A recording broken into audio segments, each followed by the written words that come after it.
Good. Let's start off with a quick round of introductions. I'm Udit. I'm the co-founder of Prepfully. We're going to be doing a Google APM style mock interview for your phone round. Urvis, do you want to tell us a little bit about yourself to kick things off? Sure. Thank you so much, Udit. So I'm Urvis Thakkar. I'm currently a master's student in information systems and management at Carnegie Mellon University. I belong to a varied background and possess diverse skill set owing to my business exposure due to my family business in India spanning 25 years. My potential exposures to leadership, serving at various leadership positions, and also my technical skills and knowledge owing to my undergraduate degree in information technology and my graduate program here at CMU. Owing to this diverse skill set and background, I'm keenly interested in working as a product manager and seeking PM roles. And yeah, thank you so much for doing this mock. Of course. So you mentioned you're at the phone stage at Google right now. Typically, as a bit of background, what Google does in its phone round is one of two things. Either your PM is going to go into one question really in depth and leave a little bit of time for potentially some behavioral questions and like a short question on a different domain, or they try to cover a lot of ground on across the design, the analytics, and behavioral front. What are you looking for in today's session? How do you want me to simulate I this? think I leave up to completely up to you. By either you mentioned both the formats very aptly, I feel, and I have observed the same talking with various aspirants. Yeah. I would leave up to you to your discretion to go with either of these formats. All right, cool. So then let's start. You've already given an intro, so I'm going to deep dive straight into like the question I'd ask if I was your interviewer. If I ask you a question that you already practiced before, just flag it out and we'll shift to a new question because that way you can get the most out of this mock as well. I'll roughly keep around 30-35 minutes for the mock itself, and then we'll save up around 10-15 minutes for feedback so that I can tell you what you did well and where you could potentially improve. Okay. Cool. So what do you use? Do you have an iPhone? Do you use an Android device? Is it Nokia? What device do you use at the moment? I use an iPhone 12 Pro. Okay. All right. Tell me about an app that you use like pretty much every day. App which I have to use every day. I think Google Calendar and Google Maps are the two top apps I have to use every day. All right, cool. Pick one of them. Let's talk through what you think of that app. What do you think are some of the best parts about that app, in your professional opinion, as like aspiring product manager? So Google Calendar, All right. I think I have to use every day because I am a student and I have like to do like manage a lot of things. So I have my projects, meetings and stuff like that, a capstone meeting and all. I have my regular classes. I'm currently a teaching assistant as well at my college. Yep. So I also have to like conduct the office hours and attend like professor meetings for that courses as well. Mm-hmm. So there's like a lot of things that goes into my week, and I have to schedule them. It's very difficult to manually like keep track of it. So Google Calendar is what I resort to. All right. And it has been a great app for managing all of these because whenever someone asks me if I'm free at a particular time or not, I just have to pull up my calendar, check, because honestly, I do not remember on the top of my head that which time I'm free or not. So that way it's very beneficial. And the second way, like I have to plan my assignments and homework. So I also block time out for that. And it helps me keep track of things and do like sort of segregation of tasks easily and micromanage my tasks. All right. Cool. So let's say you have the opportunity to be the associate product manager for Google Calendar. What parts of the app do you think you potentially want to improve? Thanks so much for that question. Before we dive into it, could you please answer a couple of clarifying questions for me? Of course. Ask away. Thank you so much. So are we trying to improve any specific part of our app, like user engagement, user activity, monetization, revenue, or anything like that in specific? So let's say we want to generally improve the experience of the app itself. Okay, thank you. That helps. One more question I had. Are we trying to improve the Google Calendar for a specific geographical location or something? For example, United States specifically, or like another geography that we are keenly interested in working with, because there might be some geographical dynamics involved, I feel. So are we looking for something like that, or are we trying to do it in a general improvement?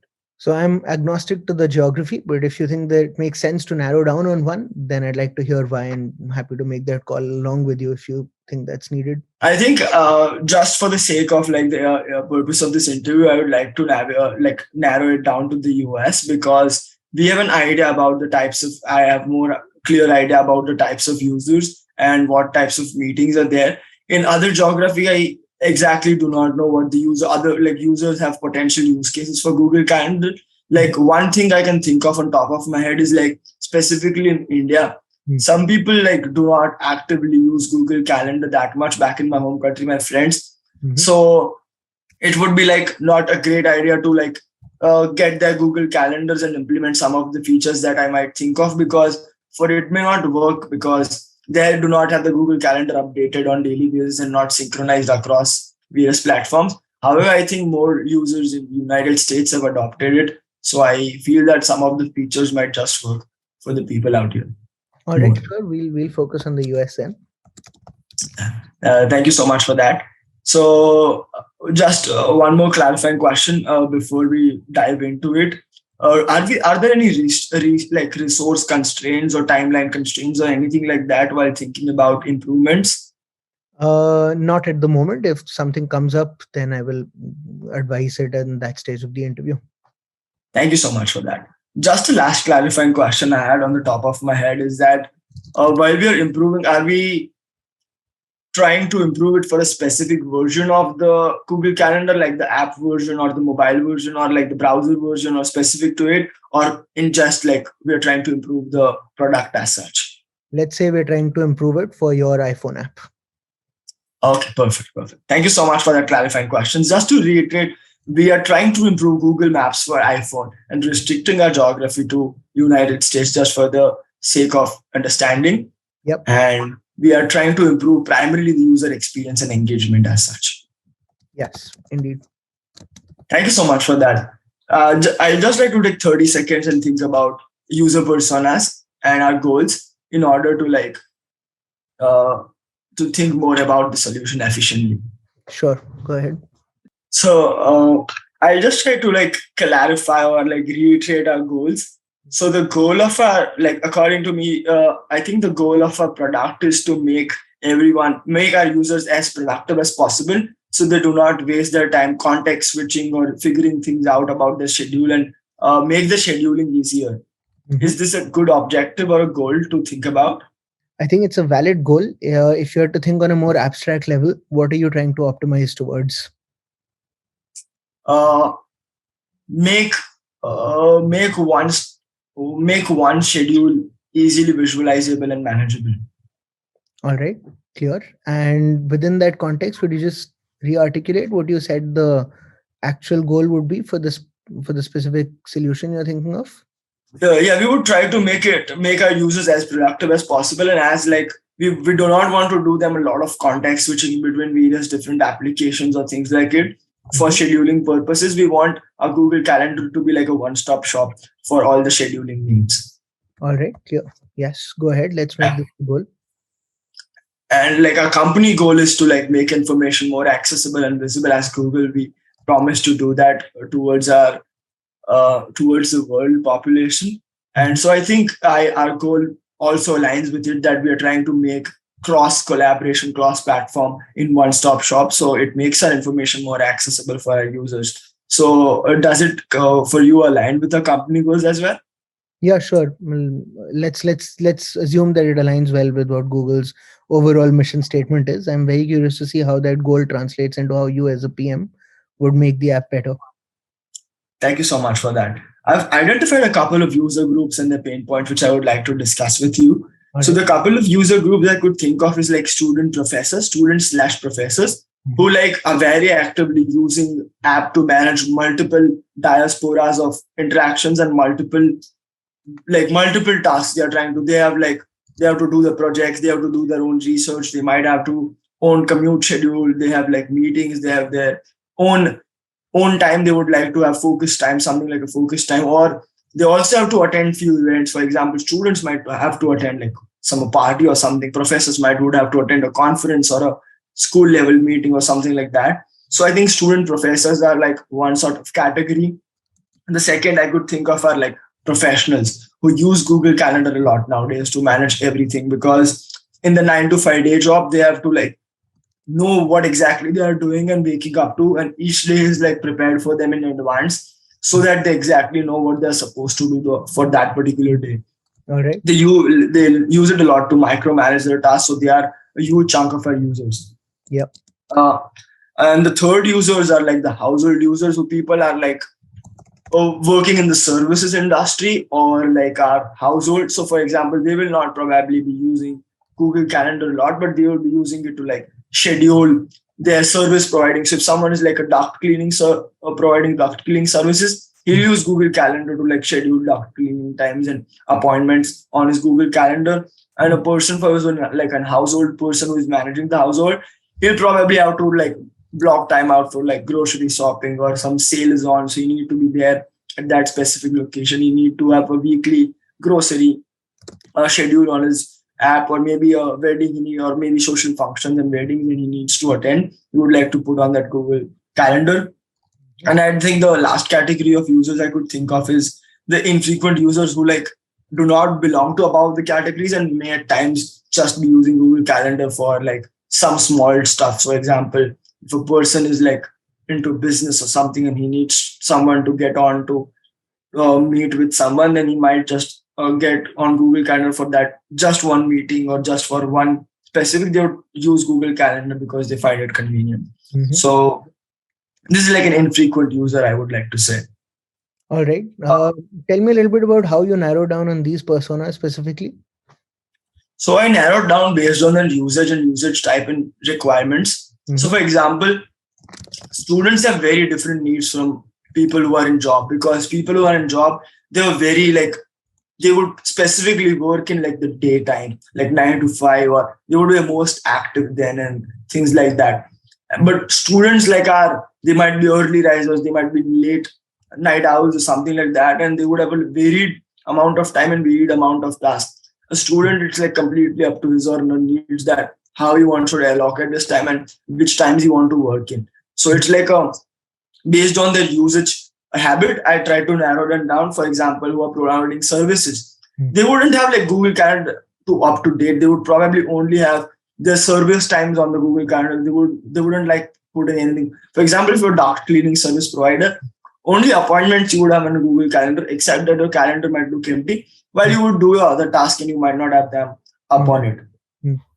And the infrequent users, like they're probably not using the app much, and so they're the infrequent users. So based on the usage habit and requirements, I tried to segregate them into 4 categories. Mm-hmm. All right, clear. And if you had to come up with an approach to decide who, let's add a constraint here and that you can focus on one of these as a PM, how would you decide who you'd pick? I think our goal is to improve productivity and narrow down on context switching between different applications and stuff like that. I think I would start with like professional workers, because they are like a big chunk of our users and they use Google Calendar a lot, and they need to do a lot of context switching presently, because some of the meetings might be on a different calendar. Some they might have that like multiple meetings at the same time, and they would need a lot of things to be done. So I would personally target like professional workers for the first, because they make majority of users and they need to be more productive as possible. All right, clear. How would you solve this problem for them in that case? Sure. Just give me 30 seconds. I'll like try to gather my thoughts. Yeah, sure. If that's fine. Yeah. Thank you. Yeah, sure. So I've identified a couple of pain points, and then I'll talk about how can we go about solving them. Yep. So the pain points I feel is that when I was interning, I found that my managers and skip managers had a lot of meetings at the same time. Now there were some meetings they manually need to check like, okay, this meeting is less important. The meeting I get a new invite for is more important. Then I like to fix it. I'll remove this and add this, and sometimes they add more, and then in real time they'll decide, okay, I think I should attend this or that and things like that. And a lot of confusion was there, because they would get invited to a company level meeting, which might be an info session which will be recorded, and they probably don't need to attend if they have another one-on-one schedule with someone important, or if they are into a client call or something like that. Mm-hmm. So priority of task was like they have to manually do that right now, like figure out what's more important. The second part was like something like when to meet. So whenever there's a team meeting sort of a thing needs to be done, or a time for a specific agenda meeting needs to be done, Mhm. people would have to do a lot to like figure out the common time based on the like you can definitely go based on the times like Google Calendar and see, okay, find a time. But that is not a very appropriate feature because people might not be willing to exactly give up that spots, or people might have reserved for something unexpected, and like whenever they have a particular kind, they would like to fill in specific slots for it, because in that time they would be like willing to talk about it. For example, if it's very like trivial meeting, they would be like, okay, after 4 p.m. I usually would like to have it. Before this, I'll not take it. So they can like fill in something like when to meet, which Google Calendar does not have right now. I'm thinking about that lines. Then whenever you need to schedule a meeting with someone outside of the organization, you can't like it sometimes restricts your ability to share your calendar and stuff with like other people outside of the organization, and how can they like visualize it. So some sort of that pain point I'm looking forward for. And the fourth is like I have to always keep my calendar tab open when I'm using on my Chrome browser. But now when we are talking about mobile phone, I would always have to have that Google Calendar app on my phone open, like just to figure out the notifications at times are like not very helpful in real time if something is coming up in my mail and stuff. So I would like some sort of pinpoint around notifications and what I'm thinking along the lines. And I'm a bit rambling here, I guess, but uh, the last pain point I could think of was is email based meeting creation. So whenever I'm using my email, Mm. and like if we 5 people are in my email thread, and if you want to schedule a meeting, Mm. I again have to context switch between my Gmail and Google Calendar and back and forth and find a time and do a lot of stuff to figure something out and create a new meeting and send them the invite and something like that. That like takes some amount of time, which I'm trying to see if we can optimize. And I have a couple of features. Does this pain point sounds right to you? No, I think it does. Which of these do you think is the biggest pain point, though?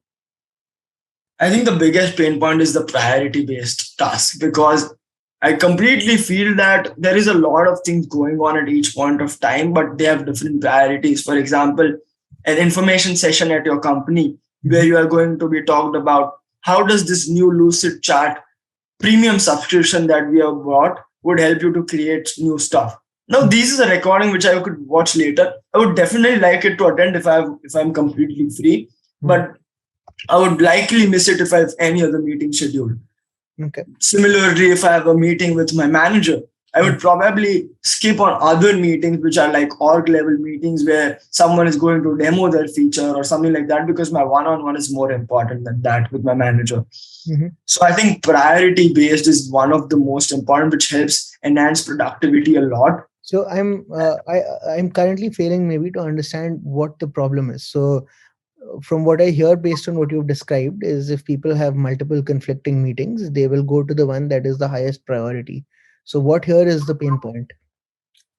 So I think what I'm trying to solve is Google Calendar does not have a feature called priority, Mhm. where what we would do is a potential feature I would like to do is each and every meeting can have a priority a user can set. So whenever I'm adding a new meeting, I can set like P0 to P4 priority for that meeting. So if the So Lucid, very briefly, before we go into the meeting, before we go into the solution, though, and I can see what you're gearing towards.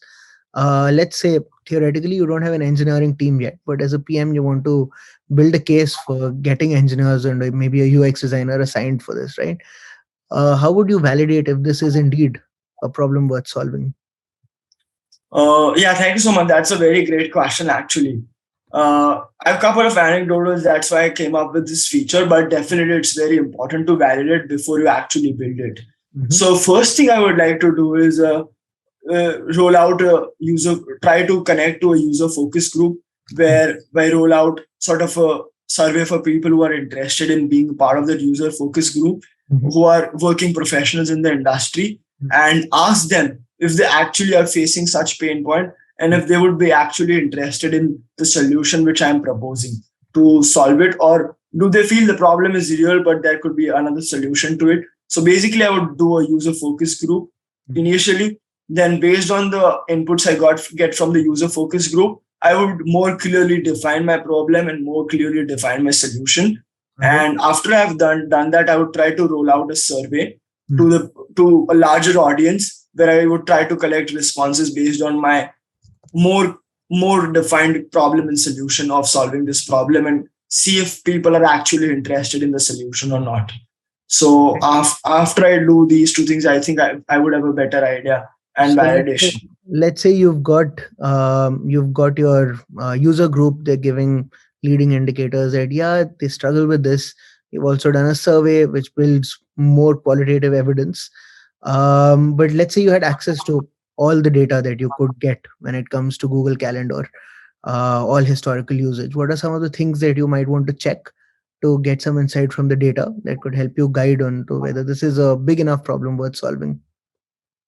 Yeah. One thing I would like to do is like, how many meetings do people like? How many times do people change their meetings because of a conflicting meeting? Mhm. And how many times a user has more than one meetings on his calendar? Mhm. Because these two are the factors which define our problem. That when a new higher priority meeting comes up, you have to delete the old one, add the new one to the calendar. And the second scenario where you actually have a multiple meetings at the same time schedule, and you can only join one of them technically. So how many times you have more than one meetings, how many users are like that, how many meetings such like that are. So based on these two metrics, we'll see that if this problem is actually at scale or not. Okay. Let's move into the solution mode. Then let's say we've got enough evidence that yeah, people are changing their meetings, they're missing important meetings, etc., etc. You have now the opportunity to build a solution to this. What would you maybe try to build in the next couple of months, and how would you check if it's working? And what would you then try to evolve that into over the next 1 or 2 years, if anything? Yeah, yeah, sure. Thank you so much for that. So while noting my pain points, I've also thought about like now as we discuss more about it, I've also thought about like the probable solutions. So just before we dive into it, do you want me to specifically solve this problem or a couple of related problems as well where we are able to solve this and a little more as well? So I think to start with, I'm curious about your solution for this problem. If we have time, we can delve into the other problems as well. But for now, let's focus on this one. Thank you so much for that. So what we would do essentially do is I'm imagining a new sort of a tag or a feature where which asks like set priority for this event, where the user who is adding that event to the calendar can manually write the priority for it, like P0 select like from like a radio button, P0 or a drop down, P0 to P4, where P0 being the highest and P4 being the lowest. And it would be probably colored in like from light blue to dark blue, for example, where P0 is like the darkest blue and P4 is like the least blue in nature. Something like that I'm imagining. And so, for example, whenever I accept an invite, it would say, please select a priority for this event. Now, what happens is whenever a new meeting I'm trying to schedule, if people sends me, okay, let's find a time for this meeting, something like that, I can assign priority to it. For example, P2, I assign the priority to the new event. Now, all the other meetings which have priority lower than P2 would not appear on my calendar by scheduling the new meeting, because I know that, okay, this is more important than this. So I would not basically, I would like blur them out, sort of a thing that, okay, if you keep at this empty space, it's completely fine. But these blurred spaces are also a good way because this meeting is more priority, higher in priority than these meetings. So while scheduling a new meeting, they know that, okay, there is something which exists here, but it is replaceable within higher priority event. And in case if they are able to find a completely free spot, they can choose that as well. So this is the way how they could preempt between meetings. And whenever you add a higher priority meeting, the low priority meeting would get like overshadowed by it in some way, and like it would be like, okay, this is the main meeting you have to attend, but in case this gets cancelled or you're done with this earlier than expected, then just like join this meeting if you can join this as well. And while sending notification, it would be much better because it would send the notification for the higher priority meeting. So seeing the notification of low priority, I might think, okay, I don't need to attend this, and I might go to get some errands done. Rather, if it sends me the higher priority meeting notification first, okay, I know who I need to attend. This is not the one other one. So that's how I'm imagining this. And The second solution, which I also alluded, was about when you have couple of people meeting together, everyone can like do select, okay, this priority meeting for me, this priority meeting for me, and then they can do find a time and are something like when to meet based on all the empty spots available for that priority. It will start rolling out based on our algorithm, free slots available for that meeting between that many users. So this is like the couple of solutions. Does this sound cogent to you? Yeah, fine, fair enough. Let's say you have the opportunity to implement this, and let's say you've got like a month of dev time. How much do you realistically think you will get done, and how will you measure success? Yeah, that's a great question. So first of all, we have to get a new sort of addition of a drop down or radio button parameter, which is priority to all our events, which I think we can, which is a medium. This is a medium engineering effort because we need to make some changes in the way we store data. We store our current calendar invite in a certain way, and we do a coloring scheme based on a different way. So we need to make some engineering changes here, which I feel is a medium sort of an engineering effort. Given that we have great engineers, we would definitely be able to do it, and it's not difficult. But certain like the way meetings are stored would need to be changed. So I am considering it's a medium effort. In terms of an impact of our towards our productivity goals, I'm considering it's a very high impact, given that users now can like have to not think about priority, because while assigning the priority, they have already thought about it, that which priority level it is. So now, okay, they can, whenever a new meeting comes up, they already know, okay, a higher priority meeting is there, except if it's not a higher priority, reject, they can decline directly or do maybe or whatever. So it's like much easier for them, making them more proactive. And it's also much more interchangeable and interoperable between various stuff, because something scheduled on another calendar, something scheduled on another calendar. Whenever it comes to our calendar, it would have some priority assigned to it if we assign it to. So user can technically assign priorities for all events. So I think it's a high impact. It improves productivity and also makes the context switching less. All right. How would you measure if this has actually done what you wanted it to do and that it's improved productivity? Yeah, I think that's a very great question to think about. And what I could think on top of my head are a couple of good metrics to do that. Mm-hmm. So the number of meetings where a priority is assigned, for example, like percentage of meetings where a priority is assigned. So some people might not just select a priority while scheduling the meeting because they don't really want to use the feature. So based a fraction of number of people who actually assign a priority to a meeting over total number of meetings scheduled, this would be a good percentage to measure, okay, we are actually making impact. If like it's like 30%, okay, 30% of users think that priority is an important thing while developing a meeting or while like looking at the calendars, they want it to be considered. So this should be a North Star metrics, I feel.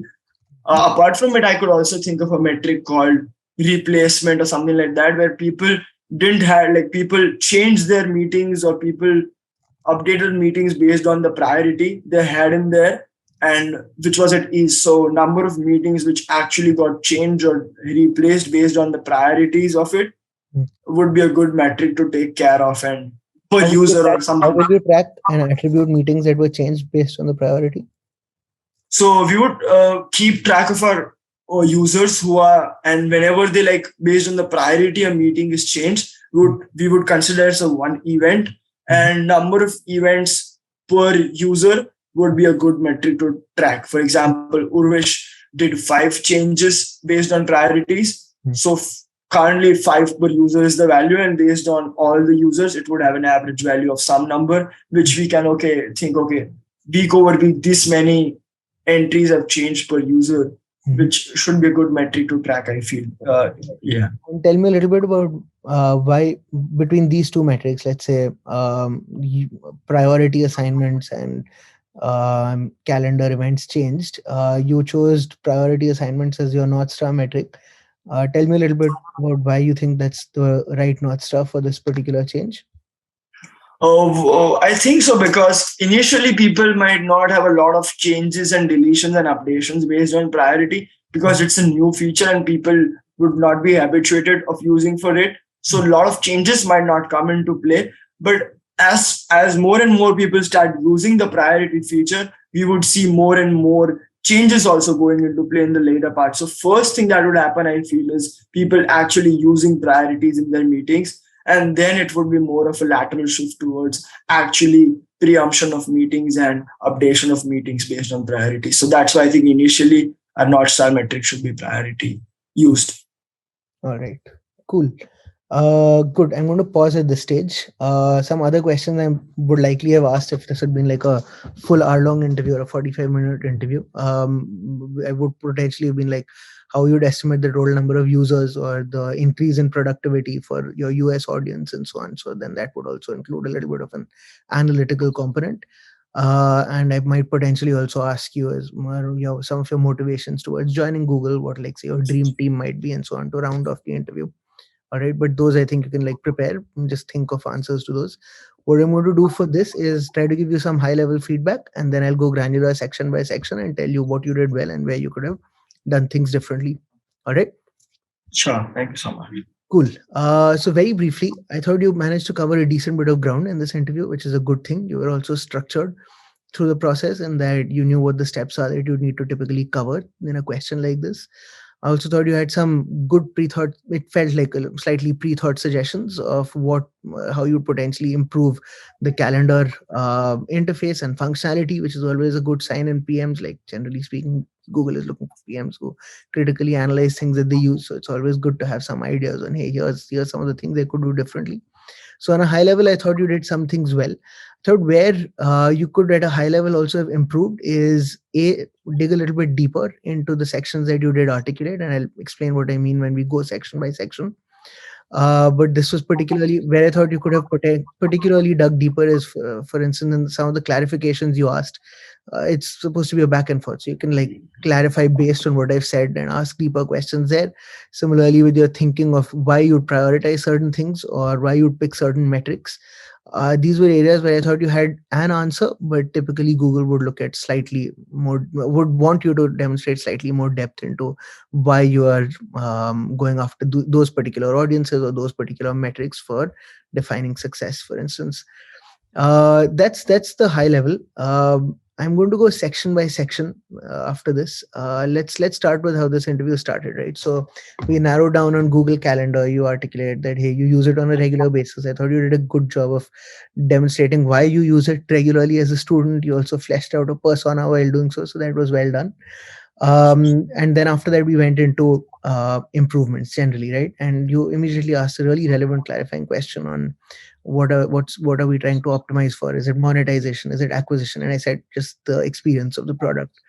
This is the point at which like experience in of itself is extremely vague, right? So as a word, experience could mean like the experience of a particular component. It could be the experience of new users. It could be the experience of the scheduling, of post scheduling, of discovery or time slot. So it's always worth showing that hey, like I might give an answer, it might be vague, but I'm trying to look at hey, you're there to solve a problem. You're there as the PM of a product. I would expect, especially for a product that you're using regularly, you will have sufficient insight into asking much more granular and thoughtful follow-up questions on what do we really mean by experience, or are we talking about a particular segment? Do you want to leave it up to me, and so on. And most of the time your interviewer is going to leave it up to you, because the goal here is very much to think how you would approach segmentation, which we got to later. But then this is an opportunity to also show that there's a bit of depth here in the back and forth. um, when it came specifically to the other clarifying questions, it was good. The only thing I would caution is, for instance, in the way you prioritize geographies. I was totally okay with the decision to go after the US. It's just that the way you rationalized it made it sound as if you're picking a location because you already have some ideas on how you'd solve it for that location. And that might not necessarily be the best way to prioritize, right? You want to show that, hey, as a PM, I want to optimize for certain principles, and the principles could be impact versus effort, it could be opportunity size, it could be ideally it should go back to whatever your goal is, like where is there the biggest gap or the pain point to the problem we are trying to solve. So in that sense I could make just as strong an argument for hey, you know what, Google Calendar's experience is particularly bad in locations such as India where you don't have high internet speed. So I'm going to focus on that rather than, hey, I have a bunch of solutions for the US and therefore I'm going to pick that. So that'll come out less PME and more, hey, I just have some ideas I want to throw at the interviewer. So even if you have, it's legitimate to actually make the prioritization call based on solutions you have. I just suggest you frame it in a way that makes that structures it into a narrative then. All right. Next up, you reiterated the clarification, which was very well done because it made sure that we were on the same page. But then rapidly after that, we moved into goals, and I got a little confused at this point because you tried, I think, to articulate a few of the problems that you wanted to solve as part of your goal. And your goal should generally be a little more abstract. So, for an example of what you said is that a lot of people have a lot of context switching with their schedules, and I honestly didn't really know what that meant, right? So if you say, hey, my goal as the PM of calendar is to reduce context switching, that's a really narrow remit you've set for yourself, and Google is looking for people who can own the experience of a product end to end. So we moved beyond this when you talked a little bit about what the overall goals of calendar are, and that, hey, and I would recommend thinking of ways to frame Google's products in ways that ties it to their mission, and that, hey, makes it easier for people to connect and find timings in which they can sync up with each other. And we want to make this as easy an experience as possible, and then narrow down into a particular segment of that which you think is suboptimal, and turn that into the goal of the interview rather than your goal as a PM for that product. All right. um, we next moved into the segmentation of users, and the good thing here is that you had a lot of relevant segments. It was very clear that they were distinct, in that you fleshed out personas as you articulated them. My only feedback here in constructive would be to do it in a slightly more structured way, because you seem to mix up different segmentation philosophies with each other and came up with a bunch of segments that were kind of related and somewhat overlapped, but not entirely.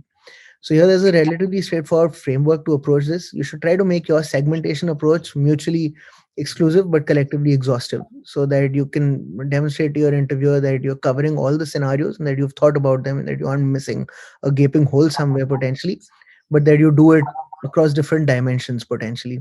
So if I look at what you did, you talked about students, professors, you talked about professionals, then you talked about household users, and then you talked about infrequent users, right? And if you can think about it, like infrequent users could be professionals, they could also be students or professors, they could also be household users. Yeah, Household users yourself, you broke into like three or four different segments, like people who, for instance, provide cleaning services versus people who want to do weekly groceries versus people who are working in a household. These are actually very, very distinct user personas with thoroughly different needs. And you can do a full interview on any of these segments and have an hour full of conversation, right? So what I'd suggest is, this is a really good opportunity to try to demonstrate your mindset of a PM, and that it's multifaceted, and say, hey, look, we can divide our audience into different kinds of segments. I could do it based on usage, like how frequently they use calendar, and we could optimize like for power users versus people who are just using it once a month or once every 6 months, who find it easy to forget about the functionality we offer. I could also choose to split them by say experience levels, like students versus professionals versus different kinds of different kinds of professionals. So professionals working in white collar jobs versus blue collar jobs.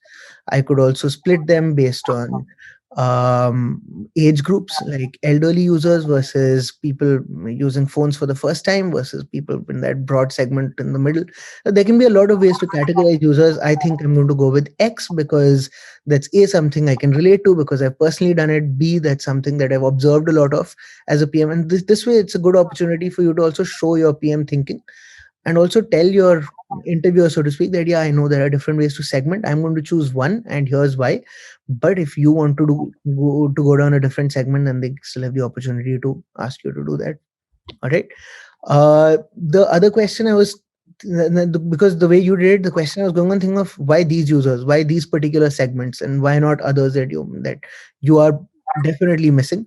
And again, this typically happens to candidates who over prepared for one particular interview because they've thought of these ideas and they want to like get those out as quickly as possible. But you have to really make sure you're giving the interviewer what they are looking for, right? They're looking at your ability to segment a very diverse user base into something you can structurally break down and approach.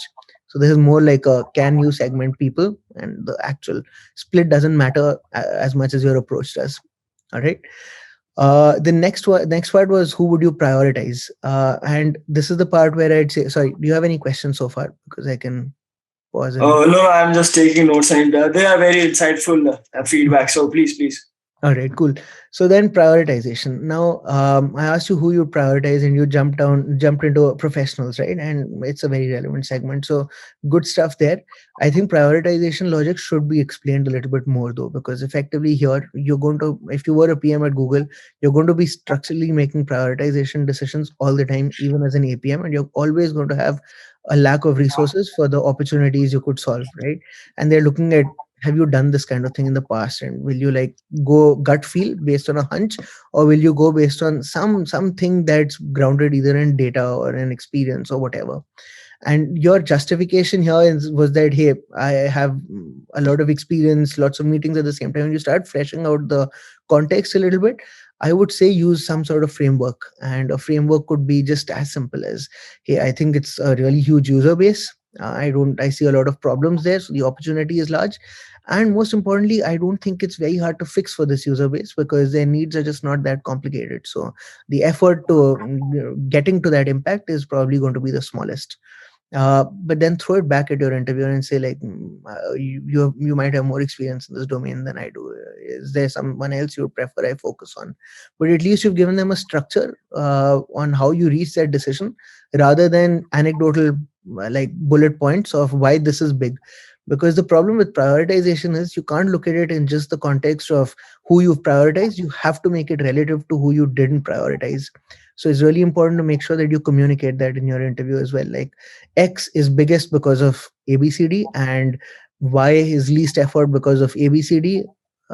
Given the constraints of what I'm probably going to be facing in this role, I'll go with X. All right. So that's for the prioritization segment. After that, we went into the pain points. I thought it was very, very well fleshed out. You gave lots of examples of lots of meetings at the same time.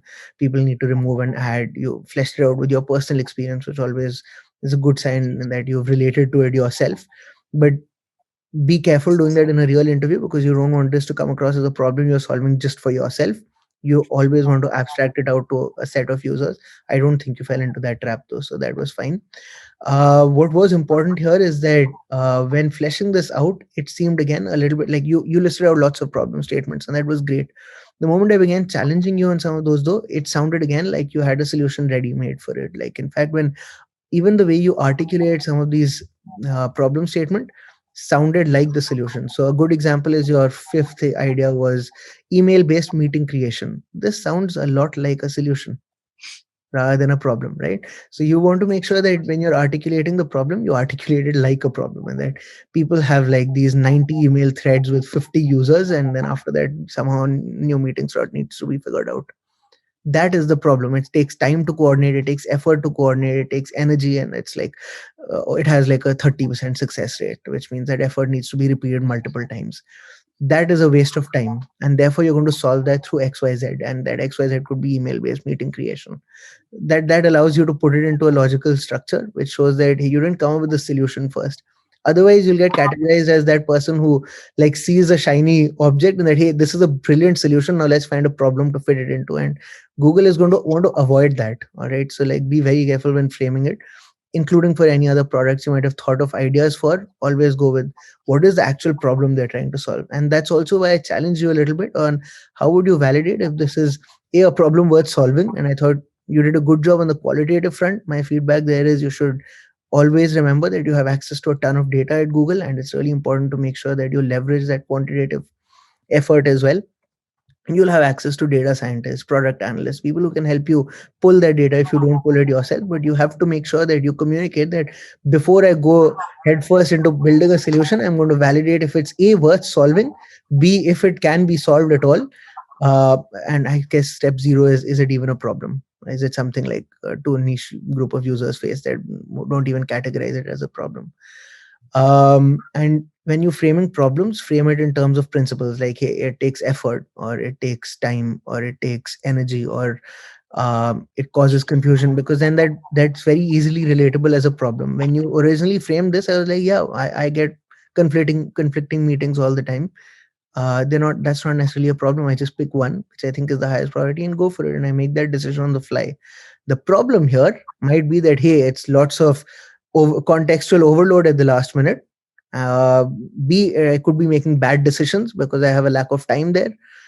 C, I could be missing important stuff that I'm not aware of. And these are the actual problems that you're then trying to solve through this priority based mechanism. All right.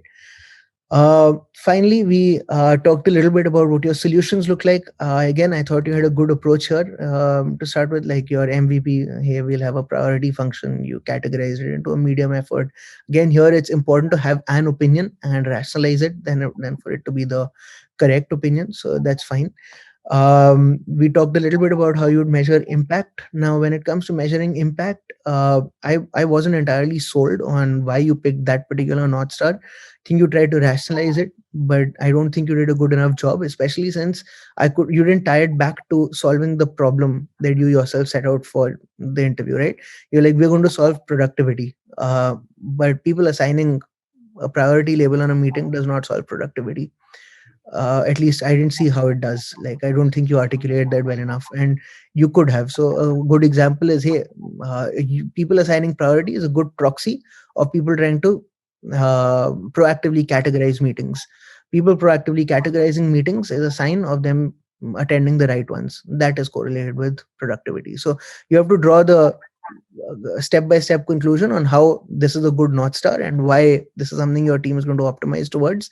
And there needs to be a logical flow to it. Otherwise, your interviewer isn't going to jump through the loops themselves. So they'll then wonder why this logical leap. So I'll give you an example. Like, it was a while ago, but for instance, Google Plus had these circles where you could tag people who were in different circles, like they're in my family circle or friend circle, and that had tremendous engagement. Everyone was categorizing people into circles, right, left, center, but nobody did anything after that, right? Nobody was engaging more as a result of that. So this could very easily become a priority labeling exercise, after which nobody does anything with it. So you also want to make sure you preemptively or proactively articulate that, here, initially I'm going to track this because it's a leading indicator and gives me an immediate signal of, does my solution potentially solve the problem? But long term, I'm going to look at the lagging indicator of, are people changing their meeting schedules, or are people, like, I might run a survey that gives me an idea of, are people finding this useful? It could be as simple as seeing, like, how people's productivity is correlated. I might run an A/B test. There could be a lot of ways to measure this, but you want to show that you've thought this through. All right. Let me quickly look at, was there anything else? Yes. So I had one meta level feedback here when it came to problems and solutions.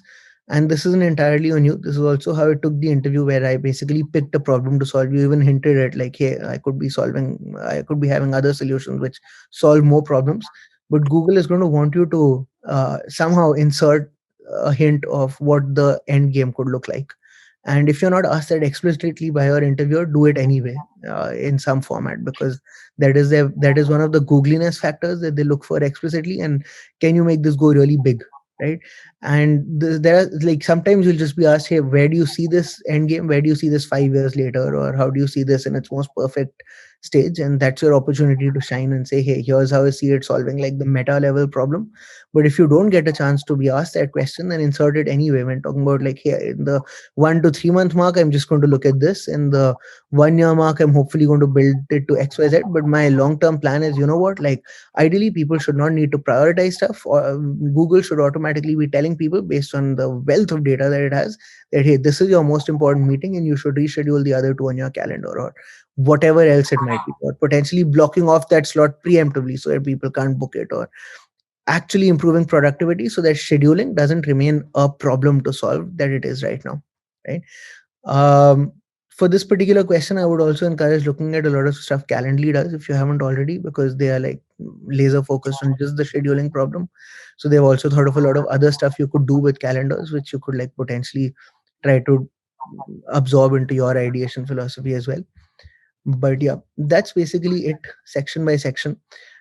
Based on this interview, for an APM role, I think you're on the fence. You might get a leaning towards higher. I would give a leaning towards no higher. So I think, like, maybe try taking the answers you've already prepared, or thinking of other examples and structuring it into a sequential, like, bigger picture way of articulating them, because I think your ideas are good.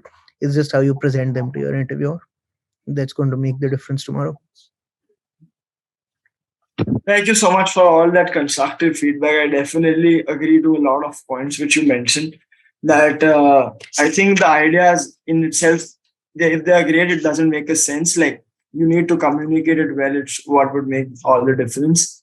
And I definitely agree that I lacked that couple of them during my interview and during my conversation. And uh, I definitely agree to that feedback. I will try to accommodate most of them or all of them. And yeah, it's a short amount of time to actually work and make it Yes, more it is. better. But definitely, I'll try to stick to it as much as possible. And Thanks for watching the video. If you liked it, please subscribe. Our website is prepfully.com. We've got lots of interview questions there.